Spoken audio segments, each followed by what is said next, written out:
first, let's get to the latest on the hunt for Abdul Ezedi, the main suspect in the hunt for the man responsible for the chemical attack in London on Wednesday evening. Police say they found significant and important evidence during searches, and it emerged overnight that Ezedi claimed he converted to Christianity when he was trying to claim asylum, and he said that his life would have been at risk if he'd been sent back to Afghanistan. Now, just how big a problem is this? OK, so now we're going to Gavin Ashenden to talk about this. Anglican bishop is converted to Catholicism in 2019. Dr. Gavin Ashenden. Dr. Ashenden, thank you for joining us on the show.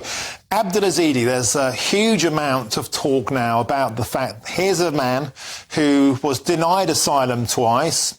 Yet at the third attempt, after he converted to Christianity, as if by magic, he was granted the right to remain in the UK. And people are saying, is this something cynical? Is this a manipulation of the Christian faith in order to be able to stay in Britain?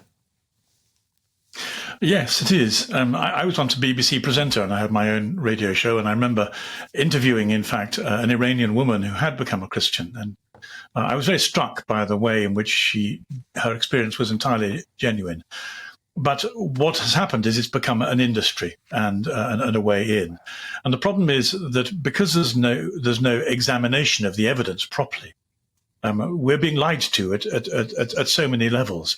And the difficulty is that the public are treated as being entirely gullible. There is no evidence that this man actually lives and practices as a Christian. It was one of the ways in which to use the rules to gain asylum here, and he used it and misused it. I'm afraid that the Christian communities who were only too eager to accept his story were naive and gullible, and the government were equally. I'm not sure if the government are being naive and gullible, but they're certainly being determined to not follow up on the truth or the evidence. And the difficulty is that we're under a civilizational assault. The whole of our culture, the whole of our civilization is being threatened and abused by this. And it's time, at least at the public, say we are no longer going to be this gullible. We can't accept what's going on in our name.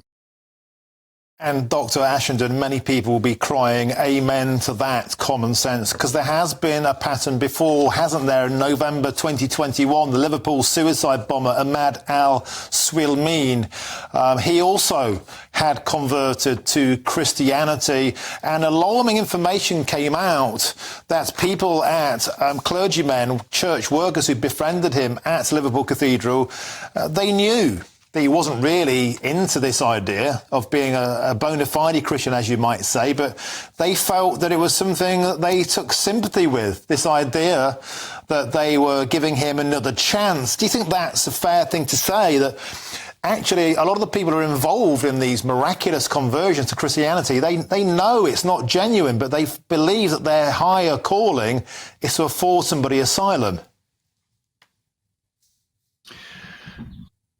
It's very tempting to want to be as generous and as compassionate as we can.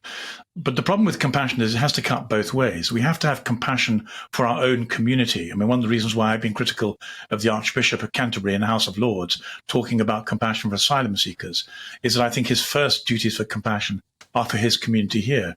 We live in a society that's experiencing very serious tensions and indeed breakdown.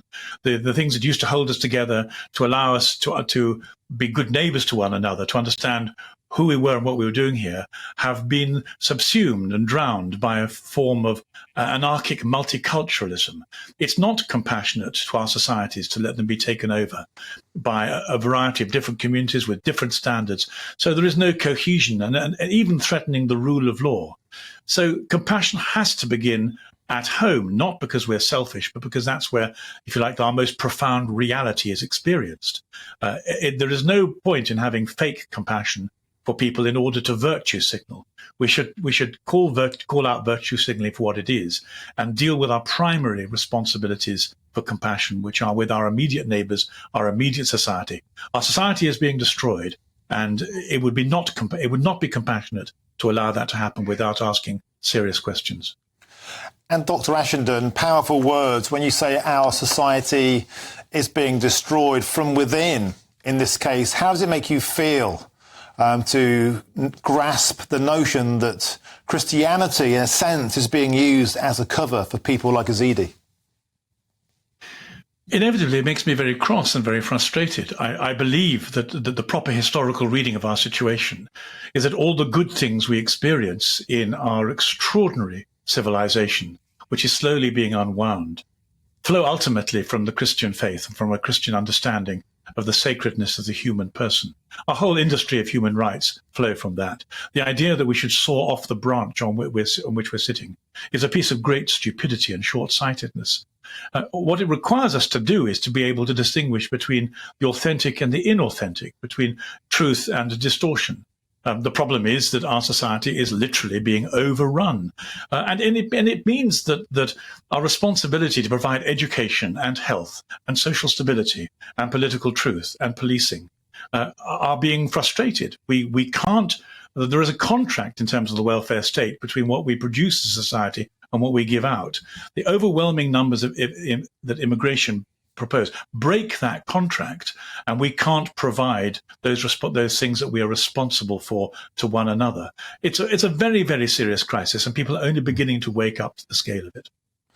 Dr. Gavin Ashenden, sobering, powerful, intellectual thoughts. Thank you very much for joining us this afternoon on GB News.